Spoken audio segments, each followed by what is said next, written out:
करने का काम राष्ट्रीय जनता दल के द्वारा किया जा रहा है। मुझे लगता है कि अंतोगत्वा काबिलियत, और मैंने हमेशा इस बात को कहा और माना है कि आप किसी परिवार से आते हैं नहीं आते हैं, ये आपका सौभाग्य हो सकता है। कोई हैवी वेट सरनेम आपके साथ अगर जुड़ा है, आपका सौभाग्य बट आपकी काबिलियत नहीं है।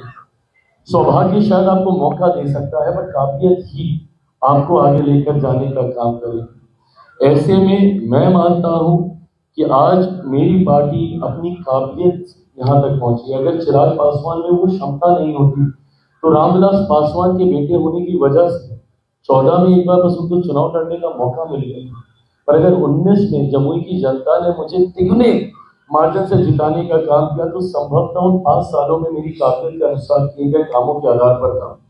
2021 में मेरी पार्टी को समाप्त करने के बाद अगर मुझमें काबिलियत नहीं होती तो शायद मैं पुनः पार्टी को खड़ा नहीं कर पाता। ऐसे में मैं मानता हूं कि आप में वो काबिलियत का होना जरूरी है, वही इवेंचुअली आपको आगे लेकर जाने का काम करेगी।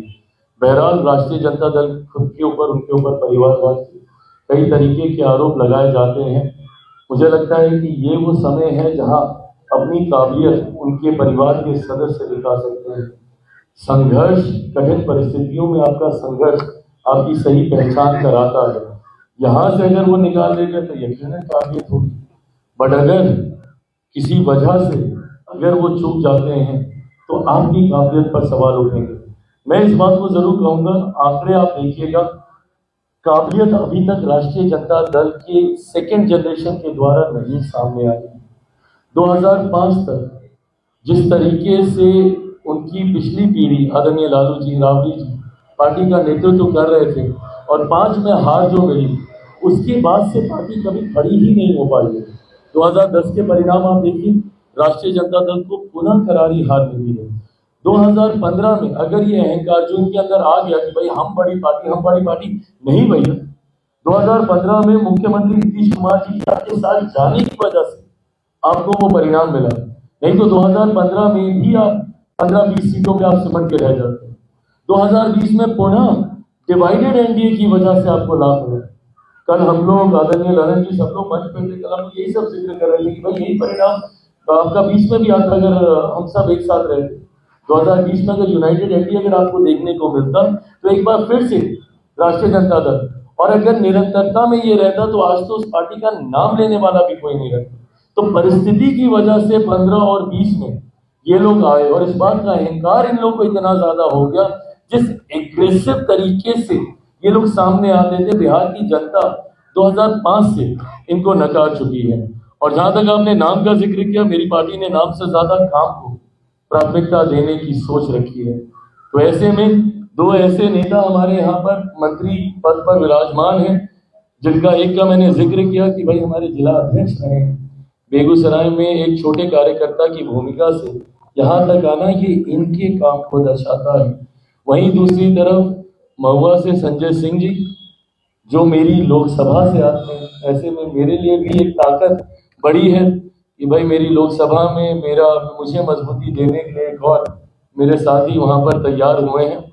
और जिस तरीके से इन्होंने संगठन में सदस्यता प्रभारी की तौर पर एक बड़ी भूमिका निभाने का काम किया संगठन के विस्तार को लेकर, और जिस तरीके से प्रचंड जीत हासिल की, मुझे नहीं पता कि इस बात को कितना हम लोग एनालाइज कर पा रहे हैं, पर आदरणीय लालू प्रसाद यादव जी के बड़े सुपुत्र को ये हरा कर आए हैं।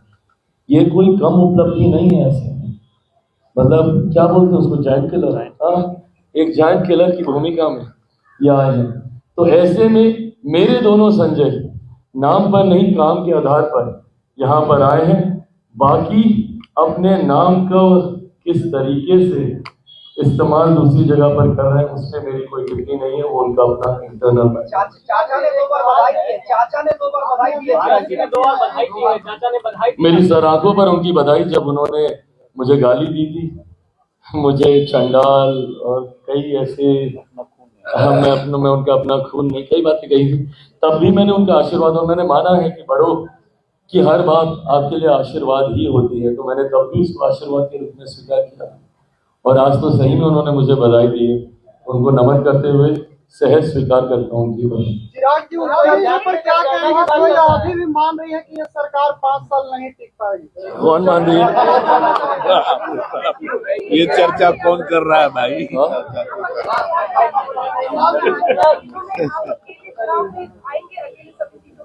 कब? आने वाले दिनों में क्या आने वाले दिनों में पार्टी विस्तार पे ज्यादा काम करेगी।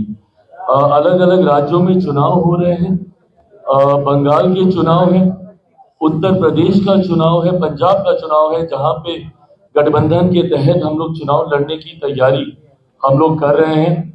और 30 तो भी दूर की बात है, उससे पहले 29 एक और पड़ाव आएगा, जहां चौथी बार मेरे प्रधानमंत्री आदरणीय नरेंद्र मोदी जी को देश का प्रधानमंत्री बनाने के लक्ष्य के साथ मैं और मेरी पार्टी जिम्मेदारी निभाने का काम करेगी।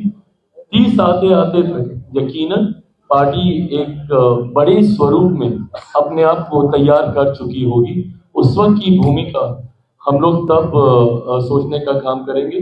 पर मैं ये मानता हूं कि जो एनडीए गठबंधन है, ये अपने में इतना स्ट्रॉन्ग और विनिंग कॉम्बिनेशन है, जिसके सामने मैं नहीं मानता कि अब कोई और टिक पाएगा।